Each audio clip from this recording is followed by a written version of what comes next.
Right, they're a Christian university, and she couldn't come out and and then as soon as she leaves, she's out, and everyone doesn't support her and stuff for Baylor after she takes you to the national championship game several times and is one of the best players in women's basketball of all time. She allowed you to compete with UConn because there's no one like her in women's basketball, and then now all of a sudden you distance yourself from her because of her lifestyle choices when you used her for 4 years of eligibility. Like, that's just the system that Baylor operates in, and it's just really irritating. Okay, so moving on. Let's get off. Let's go to another green team. Let's go to number 22, Oregon.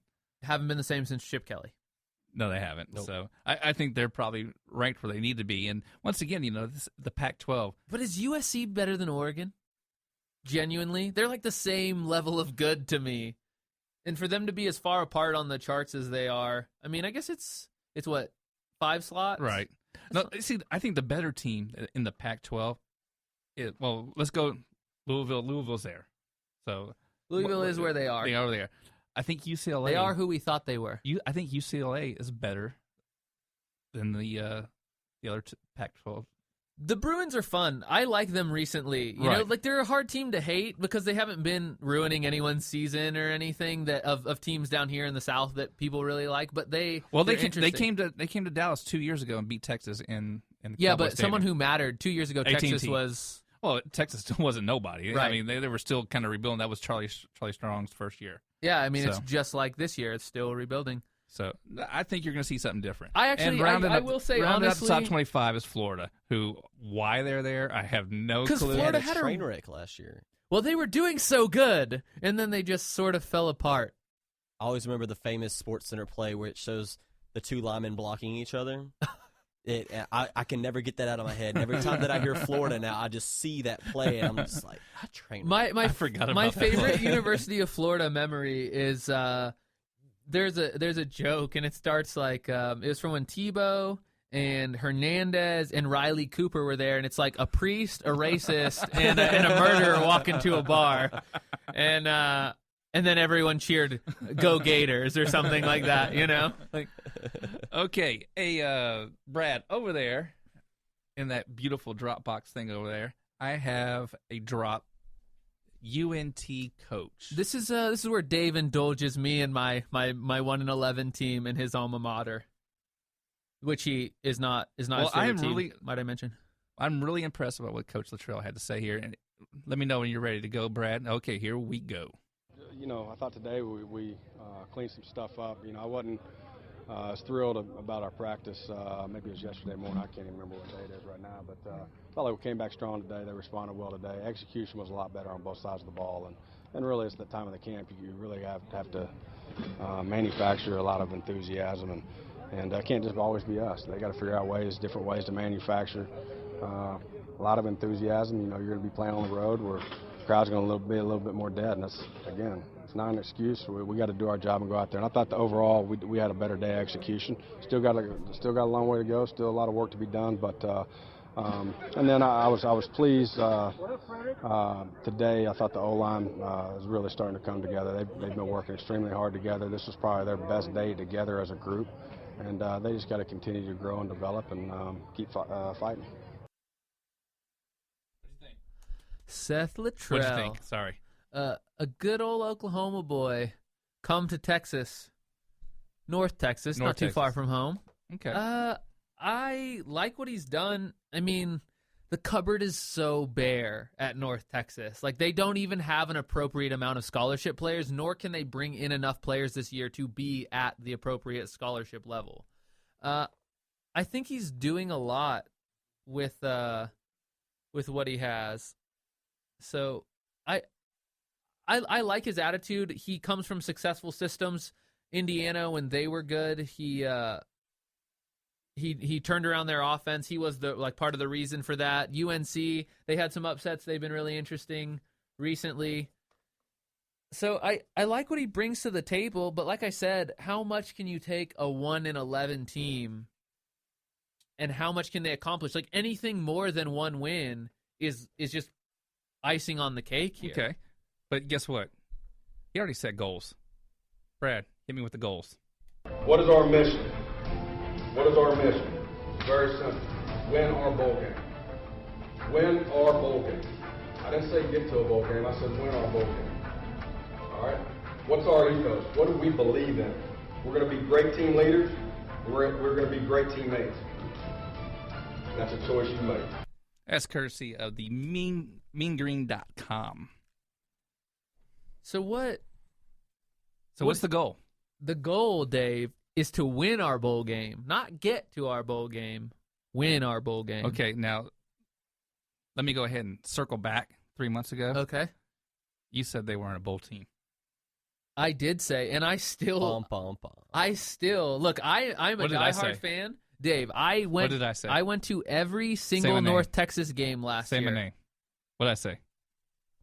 You said they'll win a bowl game, but it's still a little. Well, I said they would go to a bowl game. Oh yeah, true. You didn't say I they'd didn't win say their bowl win. game. Okay, but still, Dave. Like I sat in the stands for all 6 home games last year, start to finish, and watched this team play. I've seen the Facebook post. So you on the other hand, have not seen North Texas play. Now the rah-rah stuff is great, right? Of course.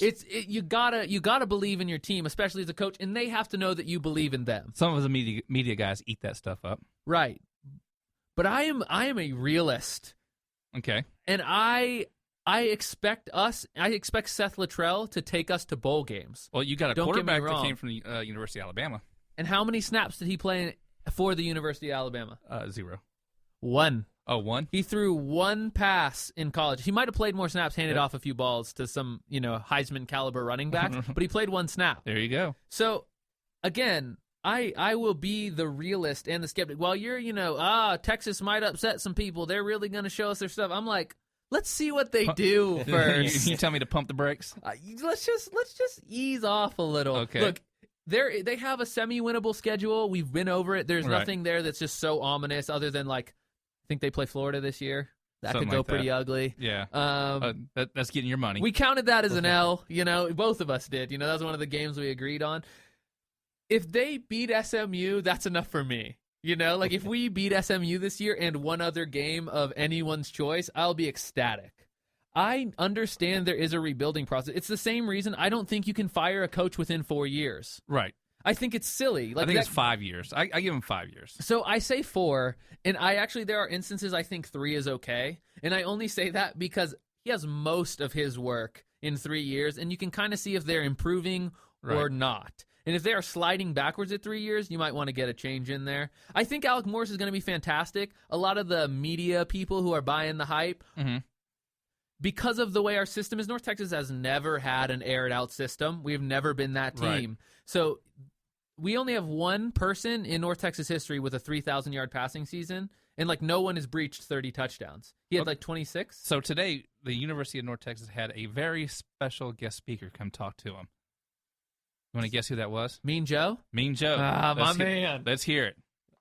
Grab me a Coke, Dave. Get your mind right about playing this game. Off the field, you can be anything. You can be your doctor, your lawyers, and all of that. But when you're out here, what are you trying to do? Be a football player, isn't it? That's what it is out here. When you leave here, take care of that business. But out here, you're trying to be a football player. When I put my hand on you, you're going to know that this guy, me, I watched what was going on. I studied. I watched tape. I wasn't late for anything. I was making myself into being a football player, someone that was reliable, dependable. I guarantee you guys, if each and every one of you guys on 11-man offense, defense, and special teams, if you're reliable and dependable, we're going to win some games. Bottom line. Bottom line. We're going to win some games. That's what we want, isn't it? Isn't that why you're out here? To make this team and win some football games? Why are you out here? And to be a what? Football player. Here we go. That's it. That's all I got for you. You know what? The whole time that I was at the University of North Texas, I don't think Mean Joe ever showed up. He did a lot, He did? actually. He's there annually. Well, I know he lives in Flower Mound. He also, a little fact for you guys. He has a website, and if you send him a piece of memorabilia, North Texas or otherwise, or Steelers, for $75, he will sign it, and you will get it back. We did that for my dad. My dad's a diehard Steelers fan, and so we did that for Christmas not too long ago. We had him actually sign a Steelers helmet for him, and it's pretty cool. Okay. Just so you know, it's not very expensive and totally worth it if you know a Mean Joe Green fan. You got to support his hustle. I mean, he's supporting the team, so. Yeah. I'm here there.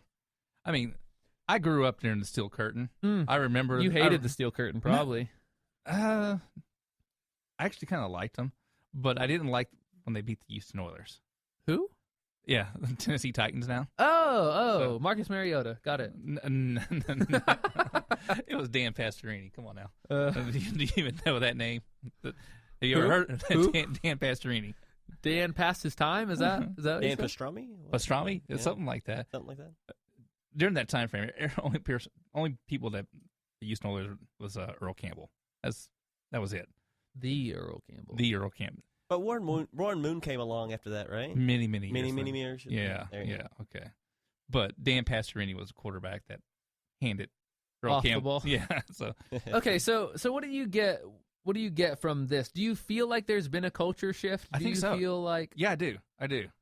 And that's what I'm saying is like I buy in, right? Like I'm sold on Luttrell and the young staff we have. Like I think they can turn this program around. I think they have all the tools. Mm-hmm. I think our recruiting has already improved a lot. And I think the top management has changed also.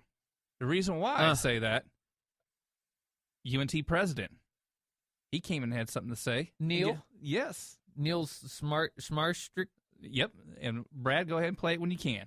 This year was we made a commitment that UNT would not only be top tier as a research university, but that we would become top tier as a university that celebrated its community and engaged in Tier 1 athletics. While we may have a ways to go, we are off to a wonderful start. We have terrific coaches. We have a really good, promising future. And to cap that all off, we decided we had to have an athletic director who could really make sure that we were moving to the next level. Okay. I know you were a fan of Rick Villarreal. If you want to know the 100% honest truth, I was being sarcastic. I when wrote said that man you just heard. I sent him an email asking for him mid-season to ask for the resignation of Rick Villarreal after what happened with Dan McCarney. Well, anyway, in that piece that I cut out, he actually praised Rick Villarreal for getting them to the place that they are now. Are they anywhere better than we were 14 years ago underneath his facilities? Is Facility-wise. Rick Villarreal's claim to improvement, right? Like facility-wise, but his hiring record of like wins and losses is abysmal. It's less than 50. It's less than 500 in the four major sports: men's basketball, women's basketball, football. I guess it's three major sports. Right. Yeah, because we don't have I'm baseball. adding one. Yeah, we don't have baseball yet. Now, our good friend Gavin Mitchell, he was the one that voted for that new stadium because he's a UNT alum also. Okay, but he was like, "Oh yeah, we get a new stadium, and 4 years later, those guys get to pay for it, aka me and you." Actually, I was out. I graduated 2013. You had to pay for it. Okay, so I had to pay for it. Thanks, Dave. Appreciate it. Well, but guess what? I was under that GI Bill and but you've everything been, else. You've been to Fouts before. Did you ever see Fouts? Yes, I did. While it was still the active football stadium? Yes. There are probably 50 high school football stadiums that are better way than Fouts better. was. It was absolutely necessary from a recruiting standpoint. Yes. To elevate. Now we have the coaches, hopefully, that fill that with the recruits who this stadium was supposed to bring. But I think that was the end of Rick's vision. He's been there for 15 years. How many other schools, have been successful 15 years as the same athletic director? They can only do so much for you. They only have a limited knowledge base. And if they're comfortable, they're never going to push you to grow. So as of August 22nd, the University of North Texas has a new athletic director. Do you know his name? Baker. Banker. I'm almost 100% positive it's Baker. Okay, you know what?